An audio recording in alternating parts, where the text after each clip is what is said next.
It's time It is. to talk Heisman.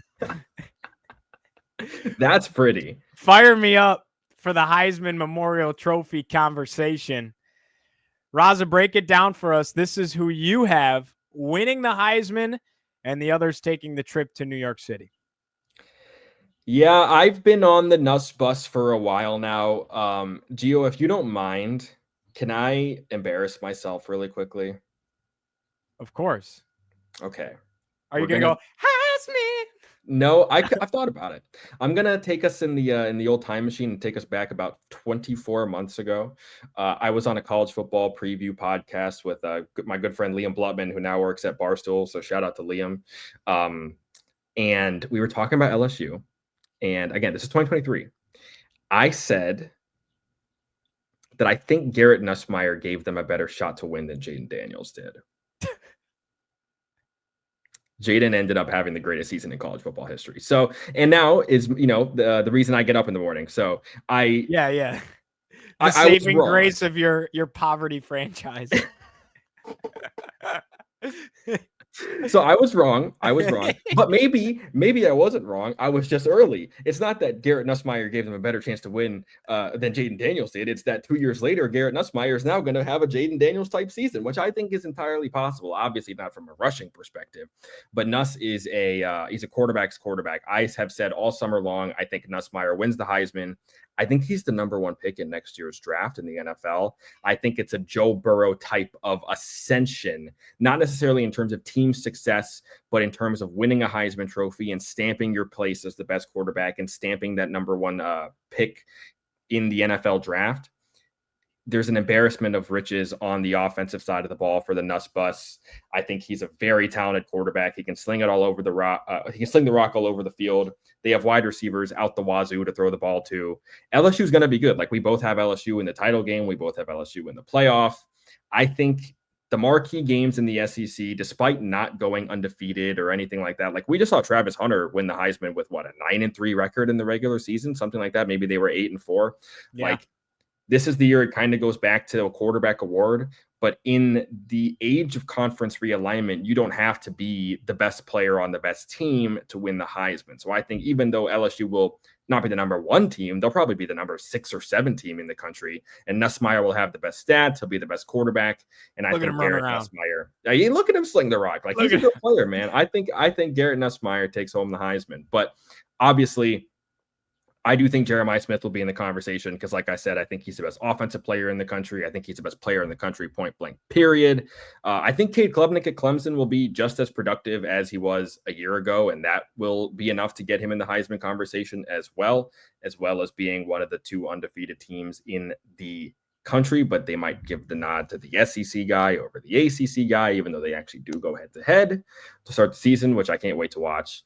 And then my other finalist was Sam Levitt, because again, I just love the kid. I think a true dual threat ability means a lot of production. I think you're right about Scadaboo leaving kind of opens the door for Levitt to have some more production on the ground as well. So Klubnik and Levitt kind of fit into the dual threat quarterback conversation. Jeremiah Smith is just going to continue doing what he does, which is being an absolute force on the football field at the young age of 19 or 20. But I give Nuss the edge over everybody because I just think he's going to have the best numbers and be the best looking quarterback en route to being the number one pick in next year's draft. The Nuss bus. Dude's a dog. You got to watch that show because you get to know Garrett Nussmeier pretty well. And I think we're all going to be rooting for him quite a bit this year. So awesome, too, that he decided to come back. I think he's coming back with unfinished business. For sure. And because he could have gone to the league. He could have. And I've been clearly calling for him to start for longer than maybe I should have. But also, like, I mean, you're talking about a guy that sat for 3 years, finally got a shot last year, really had a good year, is going to be better this year. Like, it kind of feels, I don't want to compare him, but it feels like Joe Burrow. Joe Burrow sat for 3 years at Ohio State, came to LSU, had a good, not great 2018 season, and then completely tore it up in 2019. Who's to say that the same thing doesn't happen in Nussmeier and he becomes the third and now a line of LSU quarterbacks to win the Heisman? It just feels like it makes sense.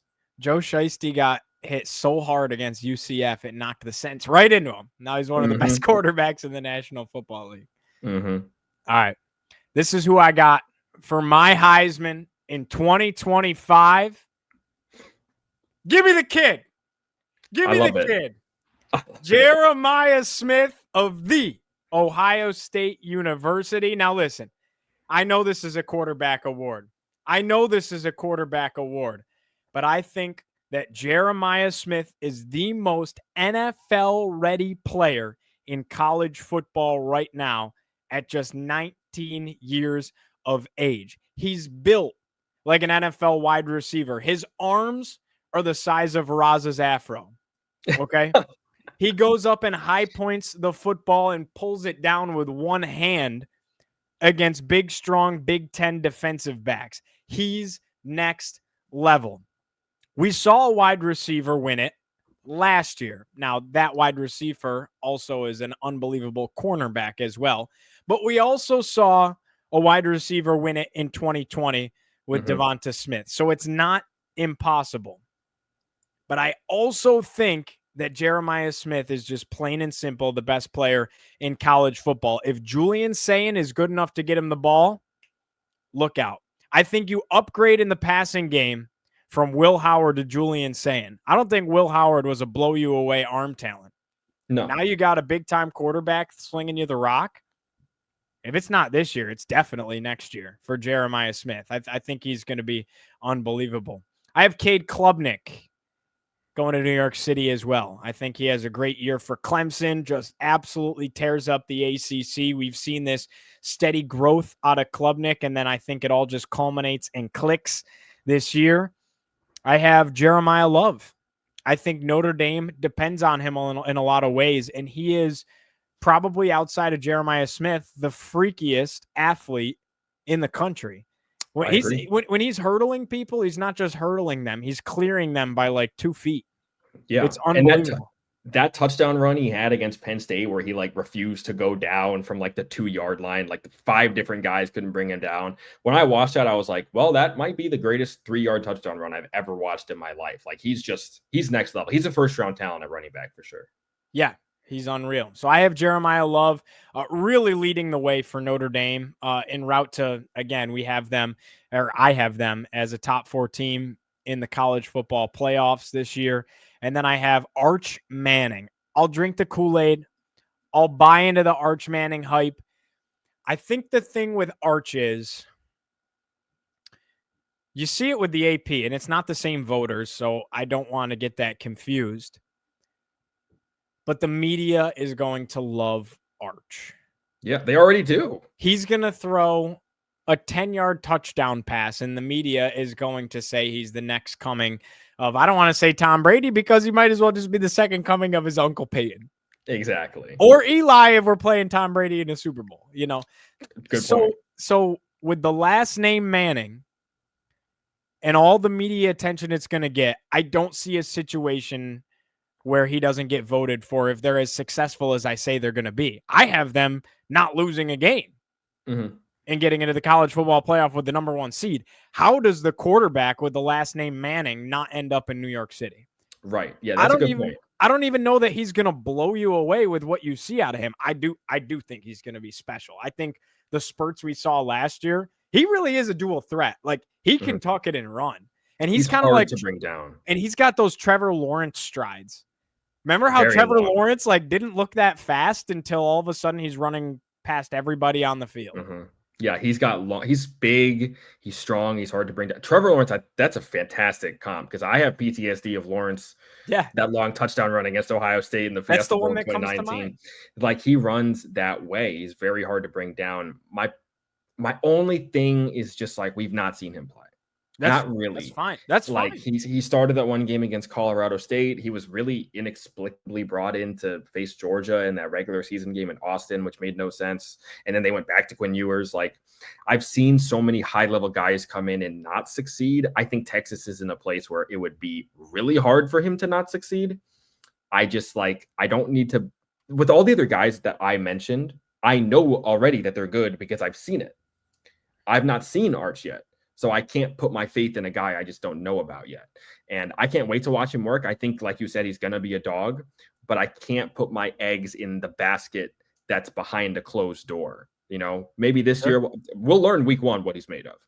And Yeah, If we're Texas going to goes learn into real Ohio quick. State, if Texas goes into the shoe, wins that game, he's the Heisman favorite for the rest of the year until they're knocked off. Like, especially if he goes and balls out against an Ohio State defense that, despite losing a lot of talent, still going to be really good.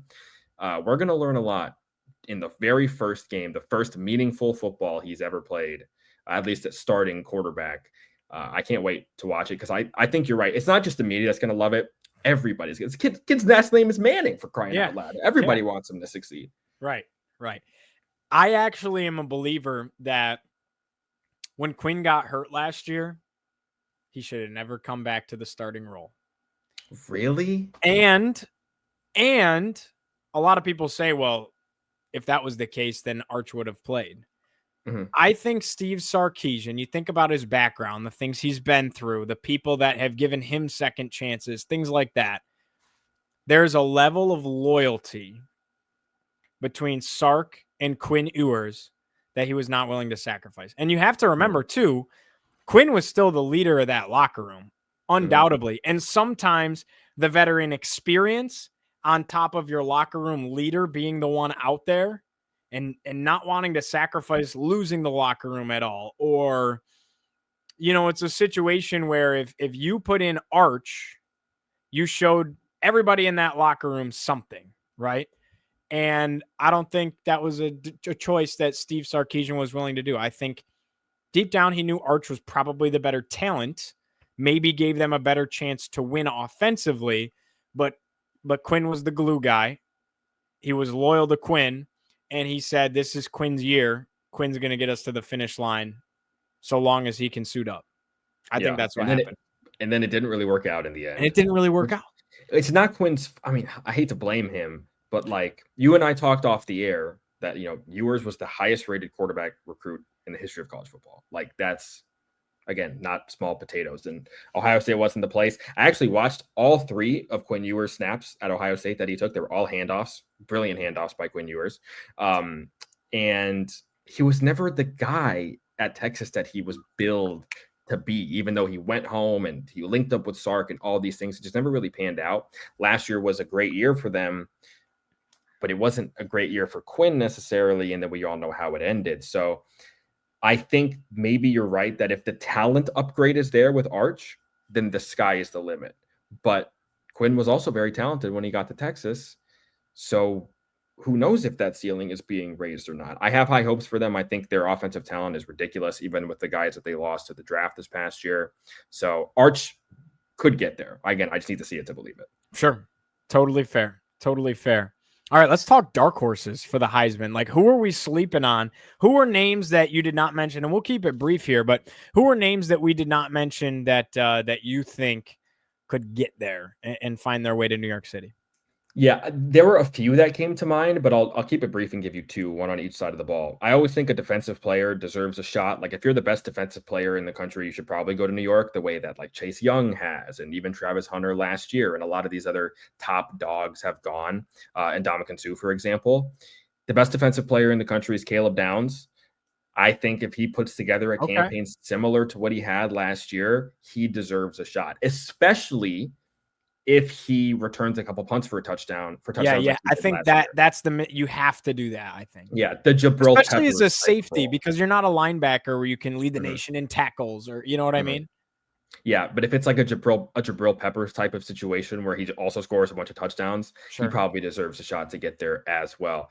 And then an offensive player that, again, we're talking about dark horses, right? So like, I'm not thinking of, people are like, oh, maybe DJ Lagway can get there. I'm like, dude, that's DJ freaking Lagway. Of course he has a shot to get.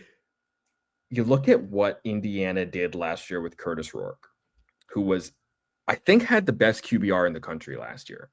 Curt Cignetti knows how to play with his quarterbacks a little bit. Give me Fernando Mendoza.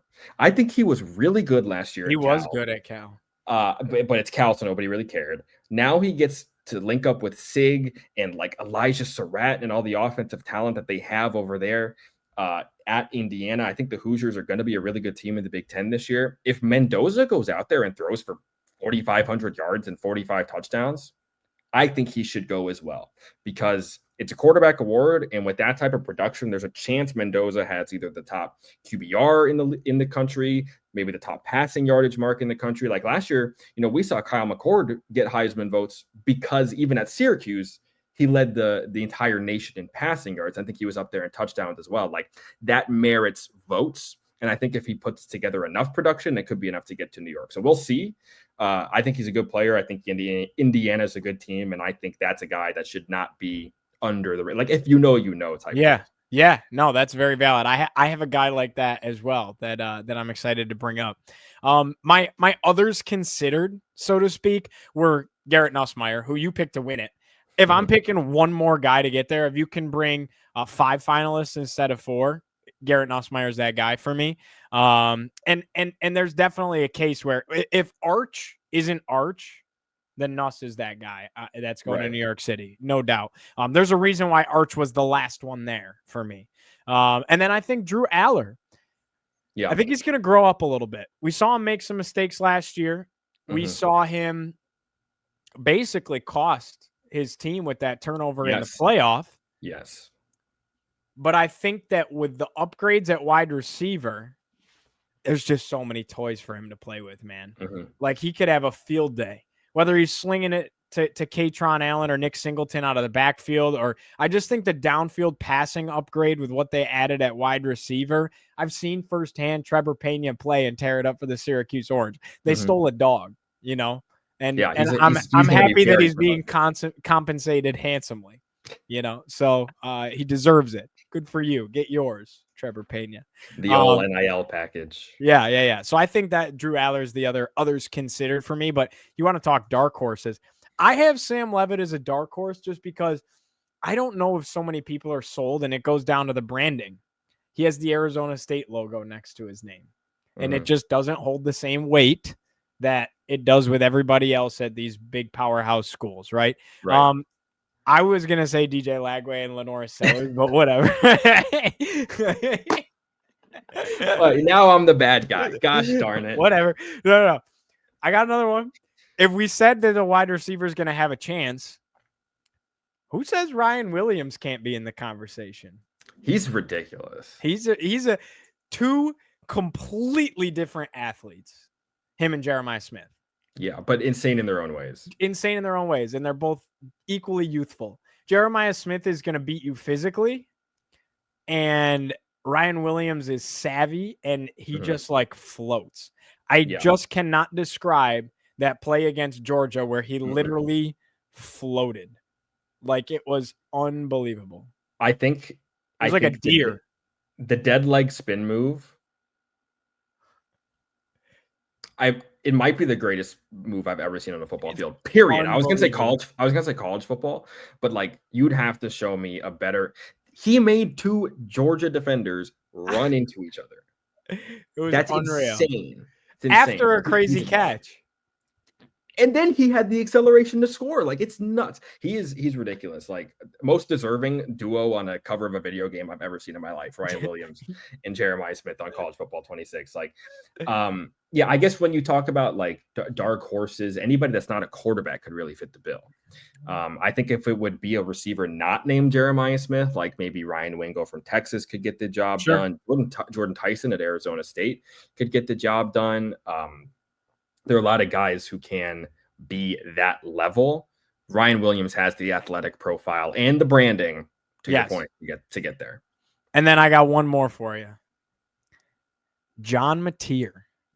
Oh, the Venmo man. Dude was slinging it at Washington State last year, and he's sneaky good on the ground as well. Yeah. Washington State just keeps on pumping out court. They might be quarterback university, like on the hockey assist. Yeah. With Cam Ward, I think you could. Here's the big game. Michigan's gonna go to Oklahoma. If Oklahoma wins that game and Mateer's looking pretty good, people are gonna start going, "How about this John Mateer guy?" And then we're already talking about John Mateer for the wrong reasons, though, but not great. But that's aside from the point. Bro, it has to be fake.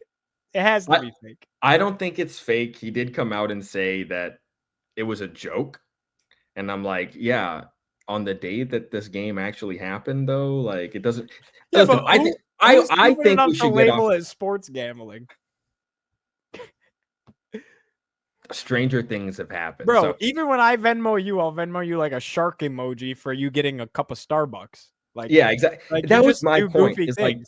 He's a dude, like college football player. He would not. I don't know. I If you're hope gonna not. do it, you're not gonna Venmo it like that. Yeah, and I think he's not going to face like disciplinary action or anything like that. Like he'll play in that game against Michigan.